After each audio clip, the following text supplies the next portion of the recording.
So Matt Rahn is a great example of why it's so important to help local pro-gun officials get elected. They start local and then they move up to state and federal position.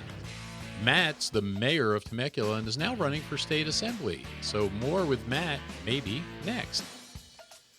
If you have legal matters that involve firearms, then you need to call California's firearm lawyer, John Dillon. If you have any questions about red flag laws, gun registration, gun transportation, or maybe you need to know that your guns are California compliant, call our trusted firearms attorney, John Dillon. John Dillon specializes in California gun laws.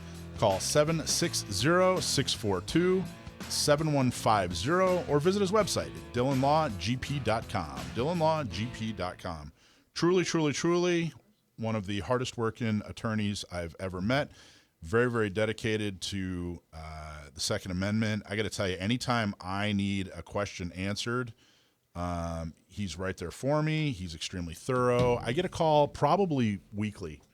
I probably get about a week, once a week on average, somebody that needs an attorney because of the screwed up firearms laws in California. Does that surprise you at all, Phil? Not at all. And I'm glad these people are around. Yeah, he really is great, too. He's been so supportive of San Diego County gun owners. He's been supportive of everybody. But let's talk to Matt. Matt's the mayor of Temecula. He's running for assembly, and we wanted to have him come on the radio and talk about guns. Matt, you there? Yes, I am. Good afternoon. How you doing, man? I'm really good. I'm really good. Fantastic. Pronounce your last name for me. It's Ron. Ron. Okay, Matt Rahn. R-A-H-N. Matt Rahn. And you're the mayor of Temecula. Yes, I am. So what got you into politics, Matt? Oh, what gets you into anything? It's one of our longtime council members was a friend of mine, and he was getting ready to retire. He was actually a former highway patrolman, and we used to get pancakes together at Mimi's Cafe in town. And one week he asked me if I'd be interested in running for city council and taking his seat, and I told him no. And then we got together a little while later, and he kind of shared with me all the folks that have run for city council over the years, and he said, I think you'd do a better job than these folks, and we'd love to have your perspective, and I agreed. So that's what was your that's perspective? Like, what were you doing at the time? Well, I've always been working in research and education, but at that point had spent a lot of my career in public safety. So mostly working with firefighters and a little bit with law enforcement as well. Like consulting, or what kind of work? No, so we actually so ultimately it led us to launching the first degree in the wildland urban interface firefighting in the United States, right here in Southern California. Yeah. That's awesome. Now, didn't you just give a talk on TEDx, didn't you? Oh yeah, a little while ago. I sure did. Was it related to that, or what was that subject? It was, yeah. So I spoke about, that was several years ago now, and kind of ringing the bell then saying, our problems with wildfires in California are, pretty extreme. And boy, even since then, we've had, we've beaten records on, acres lost and homes lost and everything else. So we've been talking about this for a long time, and I think folks are finally catching up with us. Okay, so under the Trump administration, you had Trump saying, "Hey, look, you need to manage the wildlife better. You need to rake the forests and everybody made fun of him for saying that, but that's the official term. That's exactly what was missing." And then you had everybody in California that was running the government, mostly in the Democratic Party, saying that it's simply global warming. Period. It's global warming. Right. There's nothing else. There's nothing else that can be done. We just have to fix global warming. What's really causing all these fires? You sound like you're a legit expert. So what exactly is going on? I always equate it to several things. So the outcome of any incident is going to be based on four factors. One of those is definitely the land management. What has that land been used for? Is it overgrown? Is there more fuel in there than it is, do you have, invasive grasses and other things that can create more of a flashy fuel, right? Land management is a huge, huge piece of the puzzle. And so I wouldn't disagree, maybe President Trump, oversimplified it, but yes, land management is a huge, huge part of the puzzle. The other one is you can call it weather, you can call it climate, whatever it is, but it's kind of the buildup of what's been, happening, up to that point, right? Are we in a drought? Are plants, stressed out? Is there disease outbreaks, whatever? Is it hot? Is the, Santa Ana winds, all of that. Those things we don't necessarily have any control over. We can't control the wind. We can't control the precipitation, all that.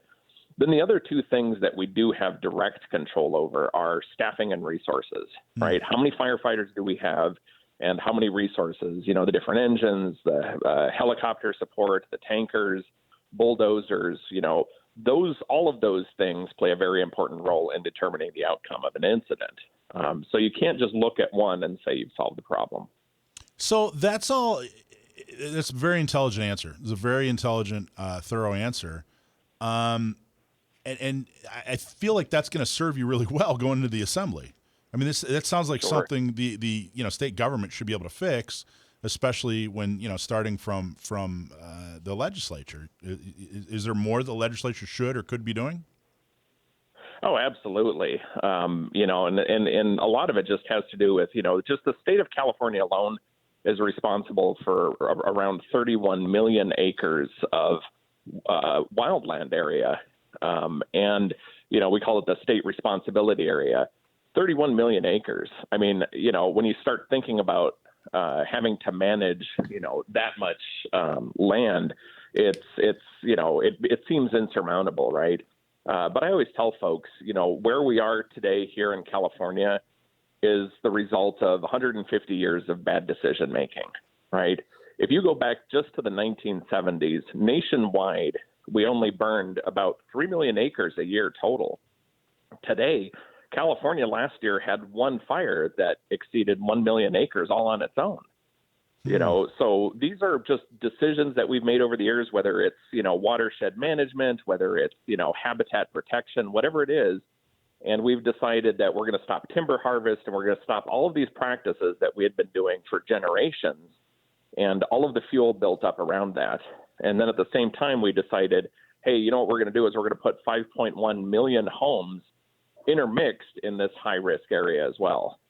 So how do you avoid that? I mean, that's how we got here. But how do you just have to do a better job of protecting the home? You're not talking about saying, hey, you can't, telling people, hey, you can't build houses here or there or whatever. No. I mean, we have to protect the constitutional rights that we all, think are very important, especially, when we talk about property rights.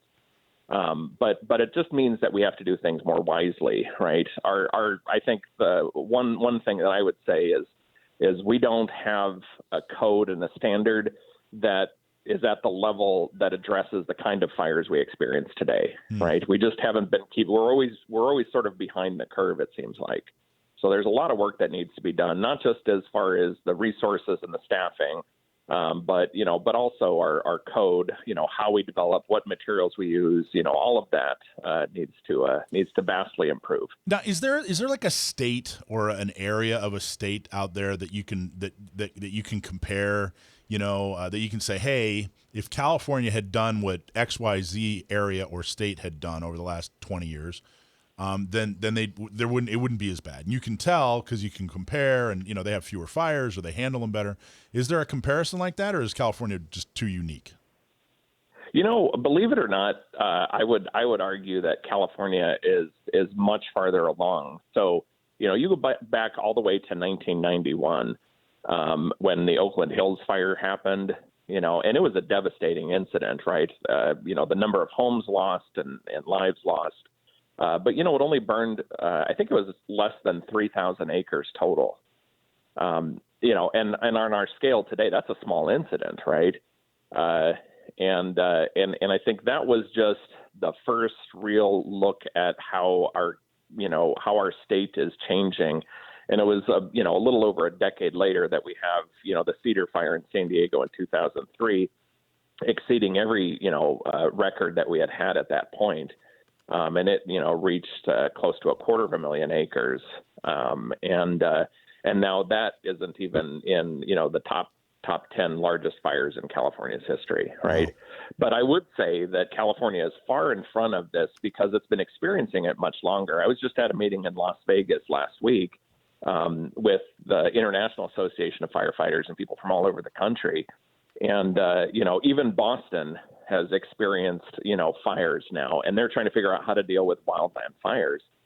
You've got Connecticut, states that you never would normally think would be worried about wildland fires. And I kind of, mentioned at this meeting, I said, I feel like you guys are where California was in 1991, right, with the Oakland Hills fire. And so there's, a national need, not just California, but a national need. And so everybody's turning to California because they know how to fight wildland fires better than anybody does. So on the one hand, it sounds like, hey, we're doing great, but on the other hand, we could do a lot better. Yeah, absolutely. Right. There's always more we can do, and there's always more we're finding out. And I think the thing that we need to start focusing on again is the staffing and the resources, and being able to truly invest in a large scale management plan for the state of California. Everybody liked to. Oh, go ahead. Sorry. How long were you? You have served on Temecula City Council for how long now? 8 years. And what's the thing you're proudest of? What's your jewel in your cap that you're saying, hey, this is one of the reasons you should send me to the assembly? Oh, I mean, I'll mention two. One is when I first got on the city council, I said that the city of Temecula should have a strong higher education presence here, college and university. And during that period of time, we were able to help Mount San Jacinto College and Cal State San Marcos establish a solid footprint here and invest in several 100,000 square feet of campus that just launched this last year. The other one I would say is traffic. I got a report that came across my desk several years ago that said our section of the I-15 was in the top 10 most congested sections of the freeway in the United States. And I said, for a city of 115,000 people, we shouldn't be on that list. So you fixed it. We did. Nice. We actually went toe-to-toe with state and federal agencies all over the country, and thanks a lot to Congressman Calvert as well. Happy Mother's Day. Leo Hamels is San Diego's top shop when you're looking for the perfect gift. It's too late if you're shopping for Mother's Day, but if you're looking for the perfect belated Mother's Day gift for mom, Leo's got your back. When you buy from Leo Hamel, not only do you get the best deal, you're also supporting the Second Amendment. Support the companies that support the Second Amendment. Call 619-299-1500 or visit their website at leohamel.com to find the jewelry buying location near you. Always get awesome service at Leo's. Call 619-299-1500. Definitely support our sponsors and let them know that you're supporting them because they are sponsors of Gun Owners Radio or San Diego County Gun Owners, Orange County Gun Owners, Inland Empire. We're talking to Matt Rahn. He's the mayor of is it Temecula? Temecula. Thank you. I almost said Marietta, but it's Temecula. Sorry about that, Matt. Don't worry. I don't know if you guys have a huge rivalry. Is there like a big basketball game or tug of war competition between the two cities? I hope I didn't. We don't have that, but we all refer to Marietta as just Temecula North. So. Nice. So, all right. So let's talk about guns. You're going to the assembly, hopefully, right? I hope so. Yeah. Sacramento, California, some of the absolute worst gun laws in the nation. Truly adversarial. It's so far beyond just common sense gun laws, to use their term. It's so far beyond, the gun laws are so far beyond reasonable. What are you going to do? Or what are your thoughts on California gun laws? Well, I mean, coming from Nevada years ago, I had always heard, California was a little bit crazy when it comes to their gun laws, but I had no idea what I was getting myself into. The kind of things that I've seen, being here for the last 20 some odd years, is just ridiculous. I mean, you can go back to, even what they're talking about, like the micro stamping, the bullet buttons, none of this prevents the kind of crimes or incidents that they're trying to prevent. And quite frankly, bad guys don't use California certified guns. Right. So why do we keep trying to struggle against that? Right. It's amazing. Right before COVID happened, I went to a meeting and it was ATF. DOJ was not there, but it was ATF mainly. That was the main agency that was there. And the gist of the meeting, they started out by saying, hey, we want to go after these horrible, drug dealers that are trafficking guns and they're horrible gangs and bad guys and whatever. And the room was full of firearms dealers. And everybody kind of shook their head. Yeah, we don't want drug dealers and gang members to, use guns illegally and obtain guns legally. And the rest of the meeting was all about the roster, which is what you're talking about. How the micro stamping and how to bust people for trying to buy a modern firearm, buy a firearm that didn't make it to the safe handgun roster. And how they're going aggressively after, even though it's ATF, which is federal, and that's a state law, they have this this bridge law that basically allowed them to enforce California laws. And I remember asking one of the guys, are drug cartels really that interested in using a Gen 5 Glock as opposed to a Gen 3 Glock? I mean, that's really what we're doing here. And of course, I was being kind of a smart aleck and trying to prove a point, but it's just ridiculous. It's absolutely ridiculous what they're trying to do. So what can you do as a most likely you're going to be you're a Republican, right? Yes, I am. So you're going to be in the minority when you get elected. What can you do when you go up to Sacramento? How can you help gun owners? Well, I think the easy answer is just bringing balance back to the Capitol, right? I think the conversation needs to have some qualified folks. The people who make a lot of our laws in California have no experience in the areas that they're making laws about. I'd love to be able to see these folks and take them out to a range and show them about what they're passing laws about and why what they're doing makes no sense. We talk about common sense all the time, and we all as gun owners, see these bits of legislation come down, and we shake our heads saying this doesn't solve any problem. This just creates new complexity and cost. And I think part of it is just simply an education. What is the core issue that you're trying to solve? And you're not going to solve it through something like micro stamping. Now, how much have guns come up much on the city level while you're in your 8 years? Not really. It's really not a place we have much jurisdiction over. I forget. Do you guys? Do you have a police department, or you contract with the sheriff? Oh, we proudly contract with the Riverside Sheriff's Department. How great is Chad Bianco? Oh man, I'll tell you what. That guy has just been a pleasure to work with over the years. Him and our district attorney Mike Hestron are just two of the best people. Temecula is the 16th safest city in the United States. And it's because of, our relationship with law enforcement and our ability to work with them to solve our problems. 16th. That's interesting. In the United States, really? Yes, absolutely. That's pretty big. I don't know how many hundreds of cities are on that list, but being 16th, that's pretty good. It's a big deal. I'll tell you, Marietta is actually number 3, I think. So we'll give them that one.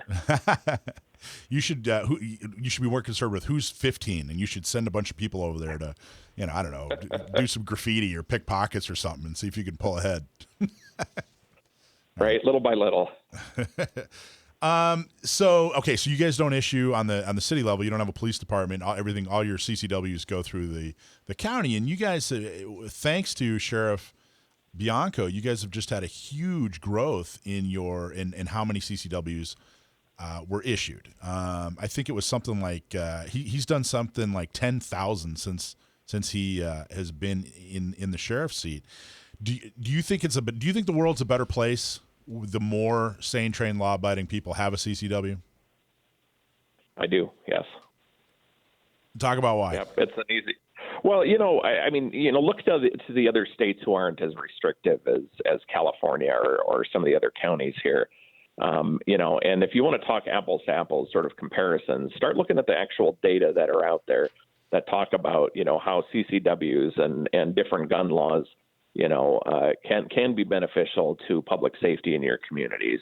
And I think Riverside County in general, I think we're all better for it.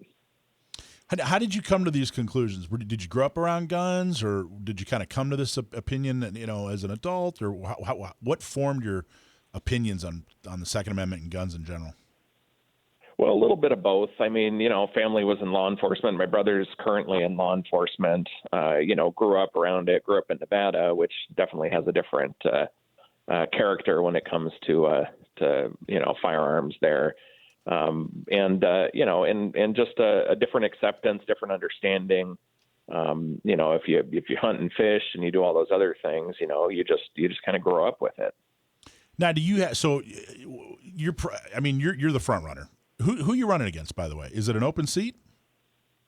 So this seat would technically be for Kelly Ciardo, who's running for the Senate, and so it kind of is an open seat. And then I'm running against Kate Sanchez out of Orange County. So Kelly is a Republican as well. So it's safe to assume it's a pretty Republican district?